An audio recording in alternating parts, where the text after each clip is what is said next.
Sumuko ang suspect sa pagpatay sa isang COMELEC officer sa Iloilo City. Nabaril ang suspect na baril ng suspect ang biktima dahil lang daw sa away trapiko. Makibalita tayo kay Nenita Hobilla ng GMA Iloilo. Sa kuha ng CCTV camera, makikita ang isang gray na SUV na dumaan sa harap ng isang gasoline station sa Molo District, Iloilo City. Maya-maya, may sumunod at tumabi ritong isang taxi. Ilang sandali pa, makikitang tila nagulat at nataranta ang mga tauhan ng gasolinahan. Sa puntong iyon na pinaniniwala ang pinagbabaril ng driver ng taxi, ang driver ng SUV na kinilalang si Raymond Valera, COMELEC officer ng Dumangas.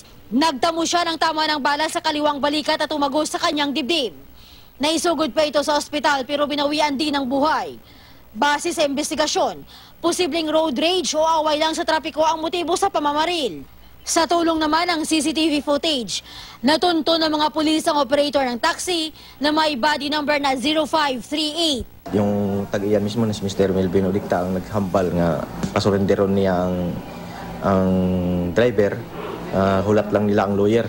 Ayon sa pamunuan ng Melvin Taxi, nakita na lang nila ang abandonadong taxi ng suspect na si Rodney de los Reyes sa Delgado Street sa Iloilo City proper. Medyo may pagka-suplado-supladohon nga driver nga daw dali. Gid man na siya siguro mainit sa dalan.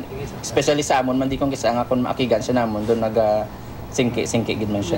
Sumuko na si de los Reyes kasama ang kanyang abogado sa mga otoridad. Ayon sa suspect, nagalit ang biktima ng payagan ni de los Reyes na mag-overtake ang isang pick-up truck. Una raw nanutok ng baril ang biktima habang nagmamaneho sila. Pagdating ng gasolinahan, doon na raw inunahan ng pagbaril ni de los Reyes ang biktima. Dismayado naman ang COMELEC sa nangyari at nananawagan ng agarang katarungan. Nenita Hobilla, Nagbabalita, Pilipinas.